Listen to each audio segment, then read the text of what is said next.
Hello, welcome दी student. आप सभी का आराधना कॉलेज की यूट्यूब क्लास में स्वागत है। और हम यहाँ पर पढ़ेंगे आज फर्स्ट ईयर वालों के लिए राजनीतिक संस्कृति। क्या है राजनीतिक संस्कृति, इसके बारे में, ठीक है ना। जैसे कि नाम से अगर हम कहें तो पॉलिटिकल कल्चर, पॉलिटिकल कल्चर।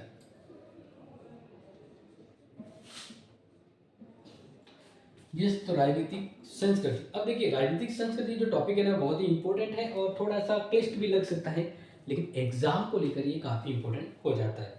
तो अगर बात करें कि राजनीति के अंदर अलग अलग विद्वान जो हैं, इन विद्वानों ने राजनीति को अलग अलग नाम से दिया है। विद्वानों की द्वारा राजनीतिक संस्कृति, विद्वान जो है, अलग अलग विद्वानों ने राजनीतिक संस्कृति को अलग अलग नामों से संबोधित किया है, अलग अलग नामों से संबोधित किया है।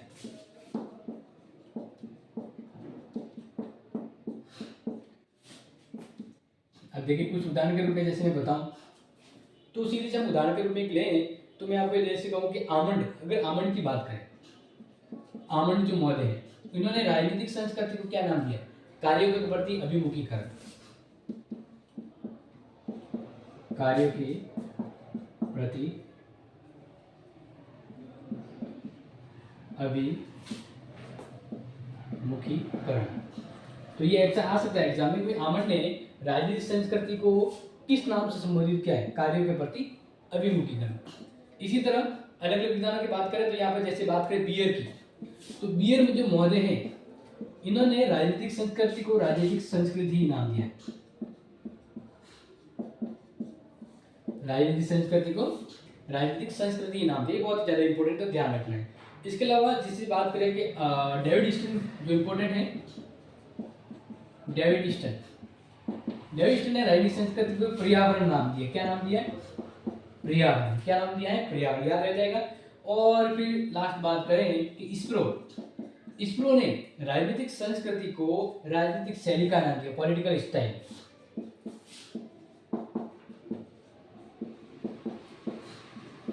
ओके, यहाँ पे तो मैंने बता दिया, बट ये बात करके राजनीतिक संस्कृति है क्या, अलग अलग यहाँ पे नाम से संबोधित है, बट वास्तव में अगर देखा जाए तो राजनीतिक संस्कृति क्या है, तो हम इसको अर्थ तो समझेंगे, डेफिनेशन भी जानेंगे, ठीक है।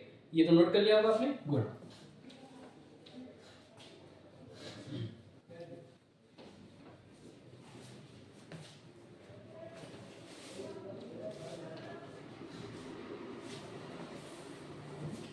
चलिए आगे बात करें। देखिए, राजनीतिक संस्कृति को यहाँ पे ऐसे समझना है कि राजनीतिक संस्कृति तो मतलब आप समझते हैं कि रीति रिवाज, परंपराएं, विश्वास, अभिवृत्तियां, ये सभी मिलाकर संस्कृति बनती है। राजनीतिक मतलब राज्य शासन कला। अब ये दोनों जब मिक्स होते हैं तो भी राजनीतिक संस्कृति का निर्माण होता है। कैसे? तो देखिए, एक व्यक्ति समाज में रहता है, कहाँ रहता है? समाज में। जब व्यक्ति समाज में रहता है तो समाज के तौर तरीके, रीति रिवाज, परंपराएं, विश्वास, मान्यता और मूल्य, ये सभी सीखता है। एक व्यक्ति समाज में रहकर परिपूर्ण बनता है, एक सामाजिक प्राणी बनता है, और वो संस्कृति से संपन्न सामाजिक प्राणी होता है। और वह अपने ही रीति रिवाज, परंपराओं के साथ जब वो राजनीति के क्षेत्र में एंट्री करता है, जब राजनीति के अंतर्गत भाग लेता है, इस दरमियान उसके रीति रिवाज, उसकी परंपराएं, उसके विश्वास, मूल्य उसके साथ राजनीति में आते हैं, और वह उन्हीं अकॉर्डिंग राजनीति में भी कार्य करता है, कुछ अभिवृत्तियां, कुछ इच्छाओं के अकॉर्डिंग काम करता है, तो वो राजनीतिक संस्कृति बन जाती है। क्या बन जाती है? राजनीतिक संस्कृति। तो यहाँ पर मैं आपको डेफिनेशन के तौर पे आमंड की डेफिनेशन बताना चाहूंगा, जो इम्पोर्टेंट है और एग्जाम में आता रहता है, तो थोड़ा सा ध्यान रखिएगा। आमंड के अकॉर्डिंग राजनीतिक संस्कृति की क्या परिभाषा है? प्रश्न आएगा कि आमंड के अकॉर्डिंग राजनीतिक संस्कृति की क्या परिभाषा है। ये प्रश्न आपके आ सकता है, तो इसको थोड़ा सा अच्छे से ध्यान रखिएगा। मैं आपको लिखवा देता हूं। कि भाई आमन महोदय जो है उन्होंने राजनीतिक संस्कृति को क्या नाम दिया। तो नोट कर लेना कि राजनीतिक संस्कृति किसी राजनीतिक व्यवस्था के सदस्यों के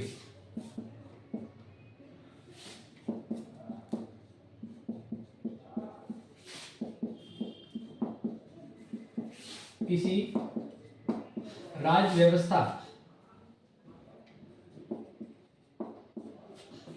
यानी राजनीतिक संस्कृति क्या है, तो कहा गया है कि किसी राज व्यवस्था, किसी भी देश की राजनीतिक व्यवस्था होती है, एक सिस्टम होता है ना, तो राज व्यवस्था के सदस्यों, राज व्यवस्था के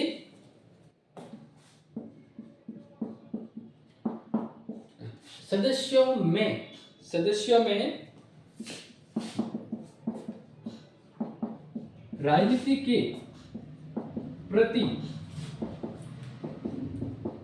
व्यक्तिगत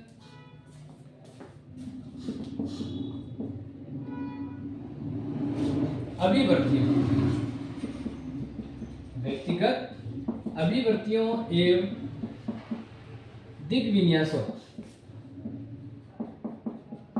दिग्विन्यासों का नमूना है। ओके, तो ये डेफिनेशन याद कर लेना। देखिए, अमन राजनीतिक संस्कृति किसी राज व्यवस्था के सदस्यों में, किसी राज व्यवस्था, जैसे भारत की राज व्यवस्था है तो उसके अंदर जो सदस्य हैं उन सदस्यों में राजनीति के प्रति, उन सदस्यों के उस राज्य की राजनीति के प्रति व्यक्तिगत अभिवृत्तियां, इच्छा, मूल्य, जो कर्तव्य करने की जो इच्छा होती है, अभिवृत्तियां एक दिग विन्यासों का ये नमूना है। क्या है? नमूना है। तो ये डेफिनेशन हमें बताती है कि राजनीतिक संस्कृति क्या है। ओके, अब आगे मैं एक और इम्पोर्टेंट डेफिनेशन के साथ आपको संबोधित करूं या समझाऊं, तो उसको नोट कर लीजिएगा, सिडनी वर्बा की। ये तो आपने नोट कर ही ली होगी।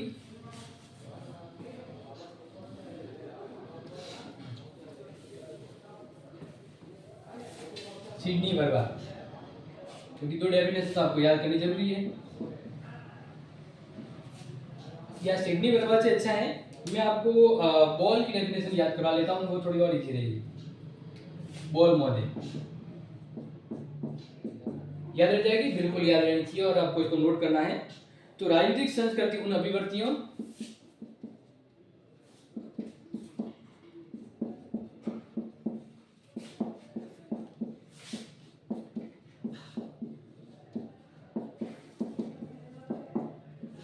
राजनीतिक संस्कृति उन अभिवर्तियों,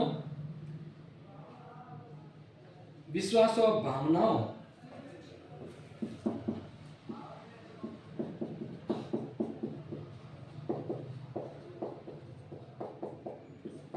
विश्वासों, इधर नहीं लिखे तो देख लेना, भावनाओं, क्या लिखा हुआ है? भावनाओं और समाज के मूल्यों से मिलकर बनती है, और समाज के मूल्यों से मिलकर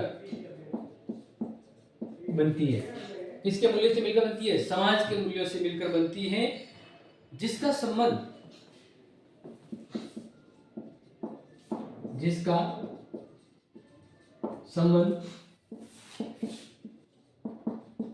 राजनीतिक पद्धतियों एवं राजनीतिक प्रश्नों से होता है। ये आपको पता होना चाहिए। देखिए, बोलने के वापस समझते हैं कि राजनीतिक संस्कृति उन अभिवर्तियों, कार्य करने की जो इच्छा होती है और जो कार्य करने की शैली होती है, उन अभिवर्तियों, विश्वासों, भावनाओं और समाज के मूल्यों से मिलकर बढ़ती है, जिसका संबंध राजनीतिक पद्धतियों से होता है या राजनीतिक प्रश्नों से होता है। तो इस प्रकार से ये जो संबंध और ये जो प्रश्नों की जो पद्धतियों के संबंध में प्रश्न है, वही कहलाता है राजनीतिक संस्कृति। तो प्यारे विद्यार्थियों, यहाँ पर आपको समझ में आ गया होगा। अब देखिए, एक इंपॉर्टेंट जो बुक है ना, वो मैं आपको बता देता हूँ और आपको पता होना चाहिए भाई राजनीतिक संस्कृति के अंतर्गत बुक के बारे में, ठीक है। लेकिन इससे पहले मैं आपको बता देता हूँ कि राजनीतिक संस्कृति के लक्षण क्या है, प्रमुख लक्षण।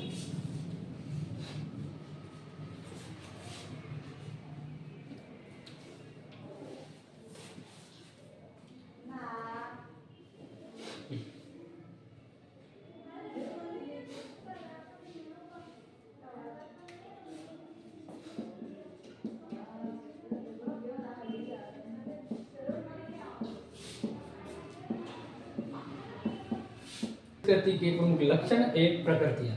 तो जैसे अगर आपको बताऊं सिंपल से, तो राजनीतिक संस्कृति कुछ नेचर होता है, कुछ विशेष प्रकार का नेचर होता है। ये हम बात करें एक प्रकृति कि भाई राजनीतिक संस्कृति प्रकृति क्या है और इसके लक्षण कैसे हैं। तो देखो सिंपल और सीधे रूप में बताऊं, इसके 3 प्रमुख लक्षण होते हैं, यानी राजनीतिक संस्कृति कैसी है। तो पहला है कि राजनीतिक संस्कृति एक अमूर्त धारणा है।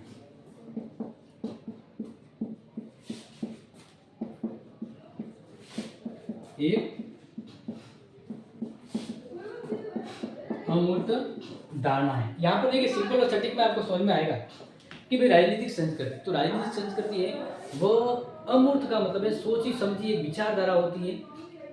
हकीकत में फिजिकल वस्तु के रूप में नहीं होती है वह, जैसे मान लीजिए सॉफ्टवेयर और हार्डवेयर कैसे होता है, तो हार्डवेयर मतलब कुछ चीज़ दिखती है, लेकिन सॉफ्टवेयर मतलब जो ऑपरेशनल रूप में होती है और जिसको हम यूज कर सकते हैं या जिसका हम अनुभव कर सकते हैं, जिसके विचार कर सकते हैं, लेकिन इसको हकीकत में भौतिक रूप में देख नहीं सकते। तो वैसे ही राजनीतिक संस्कृति अमूर्त विचारधारा है, क्योंकि हमारे रीति रिवाज परंपराओं के साथ हम राजनीति में आते हैं, तो ये परंपराएं रीति रिवाज दिखती थोड़ी है, लोगों के अंदर फील होता है, इसको अनुभव किया जाता है। तो यही यहाँ की विशेषता होगी कि राजनीतिक संस्कृति क्या है, अमूर्त धारणा है, ठीक है ना।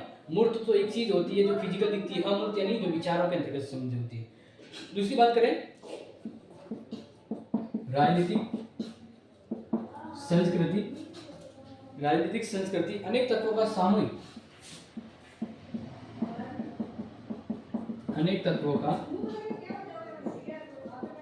सामूहिक एवं समन्वित रूप है। ये नोट करना। देखिए राजनीतिक संस्कृति जो है उसके अंदर अनेक तत्व होते हैं, अनेक चीजें इसके अंदर शामिल होती है। जैसे उदाहरण के रूप में बताऊं तो ऐतिहासिक विरासत हो गया, भौगोलिक परिस्थितियां होगी, समाज की सामान्य संस्कृति होगी, विचारधारा होगी, राजनीतिक व्यवस्था होगी, यानी सभी चीजें जब मिलती हैं तो संस्कृति का निर्माण होता है। और राजनीतिक संस्कृति के निर्माण में विभिन्न तत्वों का सहयोग और समन्वित रूप होना चाहिए। तो ये हम कहेंगे अनेक तत्वों का सामूहिक रूप है ये। तीसरा है राजनीतिक संस्कृति गतिशील है। यस, यहाँ पर नोट करना है। देखो राजनीति जिस प्रकार से लोग अपने व्यवहार विचार बदलते हैं, समय बदलता है तो लोग बदलते हैं, जब लोग बदलेंगे तो संस्कृति भी क्या लोगों की तो है, तो जब लोग बदलते हैं तो संस्कृति भी बदलेगी। पहले की संस्कृति और आज की संस्कृति, इस प्रकार से राजनीतिक संस्कृति, देखो संस्कृति यानी लोगों के रीति रिवाज परंपराएं विवर्तियां, राजनीति यानी राजनीतिक पॉलिटिक्स, तो संस्कृति बदलती है तो पॉलिटिक्स बदलेगी। इस प्रकार से राजनीतिक संस्कृति है वो परिवर्तनशील है। क्या है? परिवर्तनशील, वह समय के साथ साथ बदलती है, इसके मूल्य विश्वास भी बदलते हैं। तो ये 3 जो क्वालिटीज है वह विशेषता के रूप में कि भाई राजनीतिक संस्कृति क्या है। तो राजनीतिक संस्कृति जो है ना उसके लक्षण और प्रकृति से प्रकट होता है कि भाई राजनीतिक संस्कृति कैसी है। तो प्यारे विद्यार्थियों, ये मैंने आपको समझाया। आज तक हम यही समाप्त करते इस क्लास को, आगे हम नेक्स्ट क्लास में पढ़ेंगे। तब तक ये चीज़ें इंपॉर्टेंट, इसको नोट और रिवीजन के रूप में लिख लीजिएगा। Thank you so much and take care.